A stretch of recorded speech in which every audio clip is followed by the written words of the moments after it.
Hello everyone, this is Shankar Pratap Singh and you are watching SPS Astrology। दोस्तों आज हम बात करने वाले हैं दी एसेंडेंट लॉर्ड प्रोग्राम नंबर 2 के बारे में। और जैसे आप जानते हैं कि ये एक पर्सनालिटी डेवलपमेंट प्रोग्राम है और इसमें मैं आपको बताने की कोशिश करूंगा अगर आपके बर्थ चार्ट में यानी लगन चार्ट में अगर फर्स्ट हाउस का लॉर्ड सेकंड हाउस में होता है तब आपको अपनी पर्सनालिटी के अंदर कौन सा चेंज लाना चाहिए और किन चीज़ों का ध्यान रखना चाहिए। तो चलते हैं, करते हैं शुरुआत दी एसेंडेंट लॉर्ड पार्ट 2 के बारे में।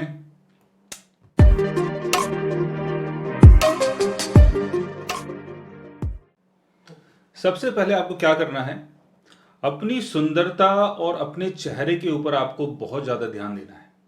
आपका जो भी एक्सप्रेशन है वही आपकी पर्सनालिटी को रिप्रेजेंट करता है, क्योंकि फर्स्ट हाउस यानी आपकी पर्सनालिटी और सेकंड हाउस यानी आपका फेस। तो आपको अपने चेहरे का बहुत ज़्यादा ध्यान रखना है और जो भी चेहरे के एक्सप्रेशंस होते हैं उनका बहुत ज़्यादा ध्यान रखना है, अपनी लुक्स का बहुत ज़्यादा ध्यान रखना है।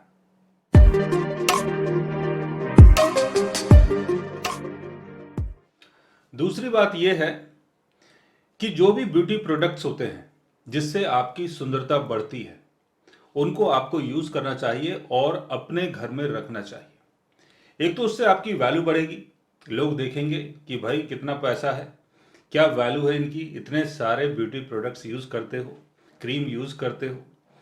तो उससे एक तो आपकी वैल्यू बढ़ने वाली है, दूसरा आपकी जो सुंदरता है वो भी बढ़ेगी और जो उसके अंदर जो एक खुशबू होती है उससे आपकी पर्सनालिटी जो है वो और ज़्यादा निखर के आएगी। जब लोग आपसे मिलेंगे, आपसे बात करेंगे तो लोगों को अच्छा लगेगा आपसे बात करने में। तो उससे क्या होगा, आपकी जो पर्सनालिटी है और ज़्यादा इम्प्रूव होगी।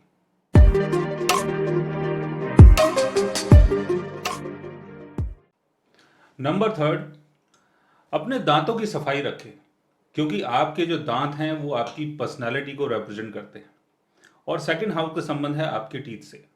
फर्स्ट हाउस का लॉर्ड अगर सेकंड हाउस में आ रहा है तो कहीं ना कहीं आपके जो दांत हैं वो भी आपकी पर्सनालिटी को रिप्रेजेंट कर रहे हैं। अगर दांत आपके गंदे होंगे, बदबूदार होंगे तो लोगों को लगेगा यार कैसा इंसान है, इससे दूर रहना चाहिए, ये तो कोई बीमारी फैला देगा।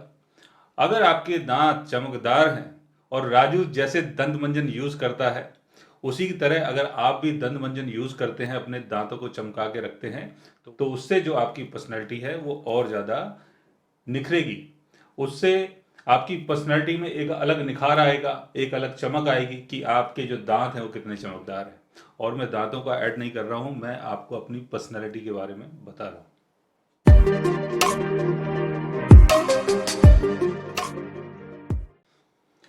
नंबर 4 ये है कि जब भी खाना खाएं तो साफ सुथरा खाना खाएं, ऑर्गेनिक फूड का यूज करें, क्योंकि ऑर्गेनिक फूड अगर आप खा रहे हैं तो सेकंड हाउस का संबंध आपके खाने से भी है।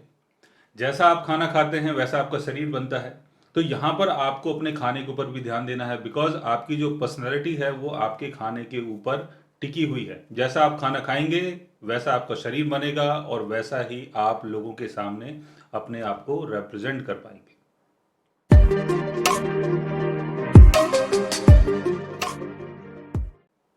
नंबर 5 ये है कि जो भी आपकी सेविंग है उसका बहुत ज़्यादा ध्यान रखें और कुछ ना कुछ ऐसा करने की कोशिश करें जिससे आपकी जो सेविंग है वो बची रहे, क्योंकि आपकी सेविंग का संबंध है आपके सेकंड हाउस से और सेकंड हाउस क्या है, आपकी वैल्यू। तो अगर आपके पास आपकी सेविंग बहुत अच्छी खासी है तो उससे आपकी जो वैल्यू है वो बढ़ी रहेगी। और फर्स्ट हाउस का लॉर्ड अगर सेकंड हाउस में है तो सेकंड हाउस के कारण ही फर्स्ट हाउस जो है वो यहां पर ग्रो करेगा। यानी अगर आपके पास सेविंग है तो उससे आपकी पर्सनैलिटी, आपका नाम, आपका फेम और ज्यादा निखर के सामने आएगा।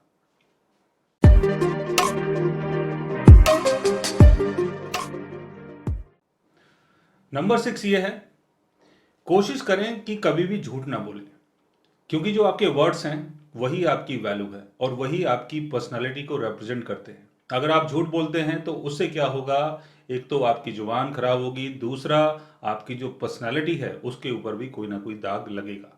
तो यहाँ पर कोशिश करें कि ज़्यादातर झूठ ना बोलें, जब भी बोलें सच बोलें और जो भी बात करें वो सीधे सच्चे तरीके से करें। उससे आपकी पर्सनालिटी के अंदर निखार आएगा और आपको उसका बेनिफिट भी देखने को मिलेगा।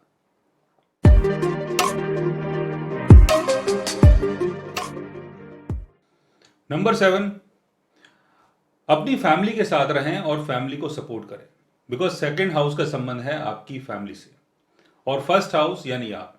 तो फर्स्ट हाउस का लॉर्ड अगर सेकंड हाउस में प्लेस्ड हो रहा है तो यहां पर आपको जो भी नाम मिलेगा, फेम मिलेगा, पहचान मिलेगी, वो अपनी फैमिली के कारण मिलेगी और उनकी वैल्यू के कारण मिलेगी।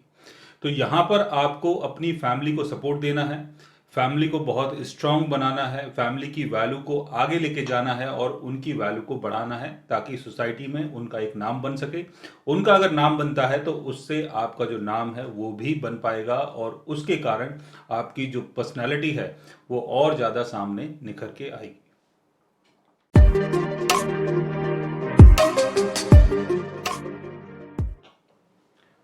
नंबर 8, परिवार की गरिमा और परंपरा का ध्यान रखें, क्योंकि परिवार की जो गरिमा है वही आपकी गरिमा है। और अगर आप परिवार के परंपरा का ध्यान नहीं रखते हो और अपनी परंपरा चलाने की कोशिश करते हो तो उसके कारण आपको कोई भी सम्मान, कोई वैल्यू नहीं मिलेगी, क्योंकि यहाँ पर फर्स्ट हाउस का लॉर्ड आपके सेकंड हाउस में आया है। तो यहाँ पर अगर आप सेकंड हाउस की चीज़ों को मैनेज करते हैं या उसकी वैल्यू करते हैं तभी आपका फर्स्ट हाउस बन पाएगा। तो यहाँ पर आपको परिवार की गरिमा और उनका जो एक रहने का तरीका है, जो उनकी परंपरा है, उसी के ऊपर आपको फोकस करना है और उसी की तरह आपको काम करना है।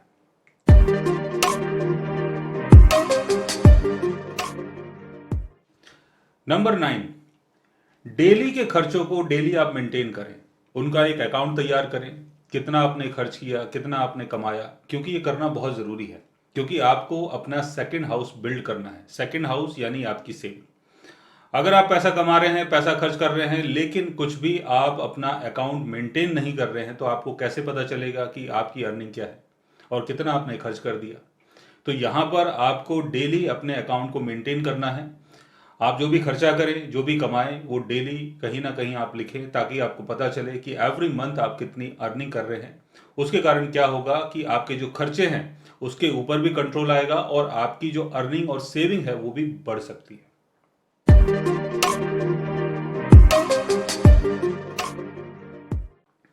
नंबर 10, जो भी आपका पैसा है, जो भी आप पैसा कमाते हैं, उसमें कुछ ना कुछ पैसा आप जरूर बचाएं, क्योंकि यहां पर आपको अपने सेकंड हाउस को बिल्ड करना है।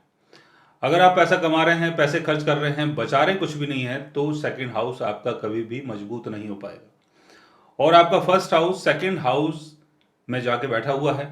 तो यानी इसका मतलब ये हुआ कि फर्स्ट हाउस यानी आपको स्ट्रेंथ जब भी मिलेगी जब आपका सेकंड हाउस अपनी पावर में आएगा। तो सेकंड हाउस को मजबूत करने के लिए आपको डेली कुछ ना कुछ सेविंग करनी है। उससे क्या होगा कि आपके फर्स्ट हाउस को भी पावर मिलेगी।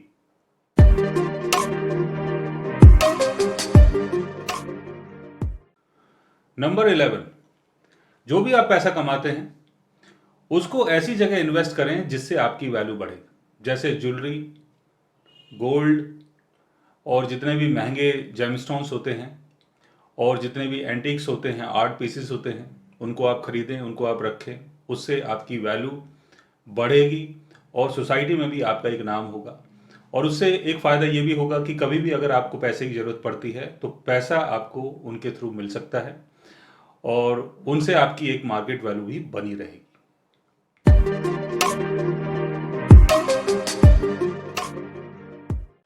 नंबर 12, आपको अपने दोस्तों के साथ और अपने फैमिली मेंबरों के साथ पार्टी सेलिब्रेट करना चाहिए, क्योंकि यहाँ पर आपको अपने साथ साथ अपनी फैमिली का भी ध्यान रखना है।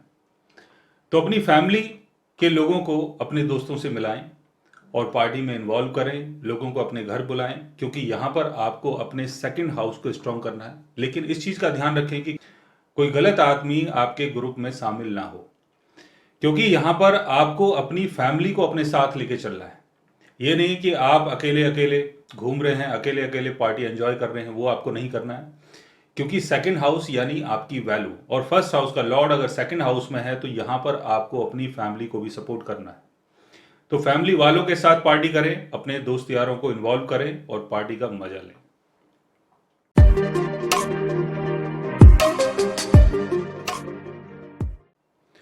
नंबर 13, कभी भी ऐसा काम ना करें जिससे आपका सेकंड हाउस यानी आपकी वैल्यू गिर जाए। जो भी काम करें बहुत सोच समझ के करें, देखभाल करके करें। पैसे की इन्वेस्टमेंट का बहुत ज़्यादा ध्यान रखें, क्योंकि यहाँ पर आपका सारा फोकस आपकी सेविंग की तरफ होना चाहिए। अगर आपके पास पैसा नहीं है तो आपकी वैल्यू नहीं है, अगर आपके पास परिवार नहीं है तो आपकी वैल्यू नहीं है। तो कोई भी काम ऐसा ना करें जिसके कारण आपके परिवार की वैल्यू बिगड़े और आपकी वैल्यू बिगड़े। ये बहुत ज़रूरी है, क्योंकि इसका सीधा संबंध आपकी पर्सनैलिटी से जुड़ता है। अगर आपका सेकंड हाउस बिगड़ेगा तो उससे आपका जो नाम है वो भी खराब हो सकता है। तो यहाँ पर आपको अपनी वैल्यू का बहुत ज़्यादा ध्यान रखना है, जिससे आपका सेकंड हाउस बिल्ड हो और उसका बेनिफिट आपके फर्स्ट हाउस को मिल सके। सो गाइज, आज मैंने आपको बताया दी असेंडेंट लॉर्ड प्रोग्राम नंबर 2 के बारे में, कि अगर फर्स्ट हाउस का लॉर्ड सेकंड हाउस में होता है तो आपको अपनी पर्सनैलिटी के अंदर किस चीज़ का ध्यान रखना चाहिए और क्या क्या करना चाहिए। अगर आप भी जानना चाहते हैं अपनी पर्सनालिटी के बारे में या किसी ऐसी चीज़ के बारे में, तो उसके लिए आप अलग से कंसल्टेंसी बुक कर सकते हैं। अगर आप रेगुलर तरीके से हमारी वीडियोस देखते हैं तो आपको कंसल्टेंसी बुक करने की ज़रूरत नहीं है, क्योंकि इसमें जितनी भी वीडियोस आएंगी वो सारी फ्री होंगी, आप उसको फ्री में देख सकते हैं। लेकिन अगर आपके पास टाइम नहीं है तो आप उसके लिए कंसल्टेंसी बुक कर सकते हैं। और आप इन वीडियोस को अगर अपने फ्रेंड लोगों को शेयर करते हैं तो उससे उनका भी बेनिफिट होगा और आपका भी बेनिफिट होगा। सो गाइस, आज मैंने आपको बताया पर्सनालिटी डेवलपमेंट प्रोग्राम के बारे में। अगर आप भी जानना चाहते हैं ऐसी किसी चीज़ के बारे में तो उसके लिए आप हमारे चैनल को सब्सक्राइब कर सकते हैं। और अगर आप हमसे बात करना चाहें, कंसल्ट करना चाहें, पर्सनली हमसे मिलना चाहें, तो आप हमारी वेबसाइट के थ्रू हमें मेल कर सकते हैं, मैसेज कर सकते हैं और गाइज आप हमसे बात भी कर सकते हैं। So guys, take care, love you all and good bye.